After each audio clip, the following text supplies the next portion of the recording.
Krishna forgings है आज का मिड कैप फंडा बेट जो होता साहब को पसंद आ रहा है। और नवीन फ्लोरीन की क्योंकि बातचीत हुई तो जरा इसको असित एक बार देखेंगे नवीन फ्लोरीन कैसा पोजीशनड है। केमिकल स्टॉक्स पे आप लोग दाव लगा रहे हो क्या? आई थिंक आशीष से जिस हिसाब से मोमेंटम आ चुके हैं अभी it could be little volatile. इस लेवल पे तो एंट्री नहीं करना चाहिए मेरे हिसाब से, इसको थोड़ा वेट करना चाहिए। 48% का ओपन इंटरेस्ट बढ़ा हुआ है एंड जिस हिसाब से 11-12% का रैली आया हुआ है, I think we should wait for a bit.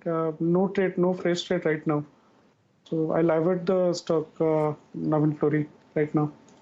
नवीन फ्लोरीन को अवॉइड करेंगे। इस बीच कुछ स्टॉक्स जो बढ़िया मूव कर रहे हैं उसमें एचडीएफसी ट्विंस जरा स्क्रीन पे दिखाइए। एचडीएफसी लिमिटेड, एचडीएफसी बैंक दोनों में बहुत अच्छा मूव आता हुआ। डॉक्टर साहब क्विकली स्क्रीन पे लेकर आइए दोनों ही स्टॉक्स को। और सतपथ साहब देखिए जरा एचडीएफसी ट्विंस क्या ट्रैक्शन, क्या मोमेंटम पिकअप कर रहे हैं। अब ये असल मदद करते हुए निफ्टी बैंक अब 1/4% के आसपास का उछाल और उसको स्पॉन्सर कर रहा है ये एचडीएफसी बैंक का मूव। कोई रडार पे सतपथ साहब दोनों में से कोई? जी देखिए दोनों रडार पे है। इनफैक्ट एचडीएफसी लिमिटेड की बात करें तो हमने पिछले हफ्ते इस पे यही टारगेट दिया था कि 2300 पहला टारगेट होगा, लेकिन 2340 2350 तक का मूव यहाँ पे अभी भी ड्यू है। तो जिन्होंने लिया है हमारे कहने पे उनके लिए तो मैं डेफिनेटली कहूंगा आप इसमें बने रहे। एचडीएफसी लिमिटेड आपका स्टॉप लॉस जो है वो रहेगा, अभी जो नया स्टॉप लॉस रहेगा वो रहेगा 2280 and you can hold till 2340 2350। और एचडीएफसी बैंक तो आशीष जी मैंने सुबह ही दिया था 8 बजे के शो में कि मुझे लगता है कि ये 1440 1450 का इमीडिएट टारगेट होगा। लेकिन ट्रैक्शन और ओवरऑल ये जो सेक्टर है प्राइवेट सेक्टर बैंकिंग जिस तरह से चल रहा है, मेरे हिसाब से HDFC bank should not be neglected. 1400 के आसपास से आप बने रहे, आपका स्टॉप लॉस 20 रुपए का रहेगा यानी 1380 का। 1440 1450 ये इसका पहला क्लस्टर है जो एज ए टारगेट आप इसे लेके मान के चल सकते हैं।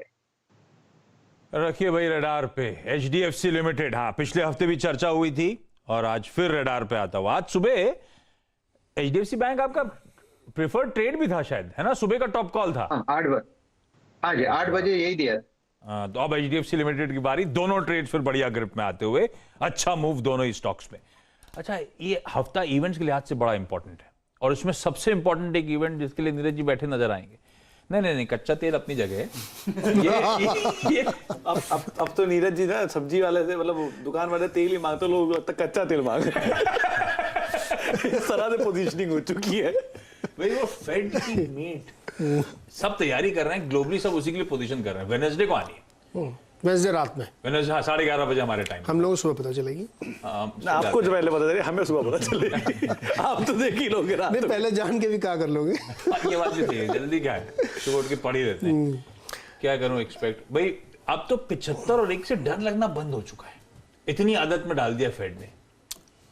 देखिए 75 की बात तो पहले हो रही थी, फिर जब वो 9.46% आया तो फिर 1 की बात होने लगी, इन्फ्लेशन के जब आंकड़े आए। हाँ, फिर वहां की वित्त मंत्री जेनेट येलेन जी ने भरोसा दिलाया कि नहीं ऐसी कोई चिंता की बात नहीं, तो अब फिर 75 की बात होने लगी है।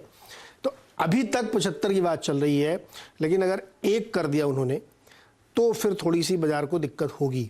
हालांकि 1 करना चाहिए मेरे हिसाब से, और मुझे लगता करेंगे, क्योंकि अगर फ्रंट लोडिंग आप नहीं करेंगे तो 75 3 बार करना पड़ेगा, और आपने अगर 1 कर दिया तो हो सकता है इसके बाद सिर्फ 1.75 करना पड़े, क्योंकि जो 2% और 9% के बीच का गैप है ना वो बहुत बड़ा है। तो एक बार हथौड़ा मारना पड़ेगा उनको, वो हथौड़ा 1% से कम में पड़ेगा नहीं। अब ये देखना कि अगर मान लो उन्होंने 75 किया तो बाजार दुखी हो जाएगा कि अभी 2-3 बार और निपटना है। 1 कर देंगे तो फ्रंट लोडिंग हो जाएगी, जो मुझे लगता है कि करना चाहिए उनको। अब यहाँ पे बहुत सारी चिंताएं आप जो कह रहे हो ना वो उसमें कि 1% करें 75 करें, बाजार में एक अलग कंसर्न चल रहा है कि ये जो आप डिमांड किल करना चाहते हो ना, तो जो तमाम कंपनीज के इतने डेट पाइल अप हो गए, अचानक से अगर आप ये डिमांड किल कर दी और एलिवेटेड लेवल पर उनका डेट है या उनके वो बैलेंस शीट उतनी स्ट्रांग नहीं, तो क्या होगा। तो बाजार में वहाँ पे थोड़ी चिंता है इस बात की कि रेट ऑफ इंटरेस्ट को कैसे, सॉफ्ट लैंडिंग जो बात की कैसे कराओगे आप, इंपॉर्टेंट क्वेश्चन ये है।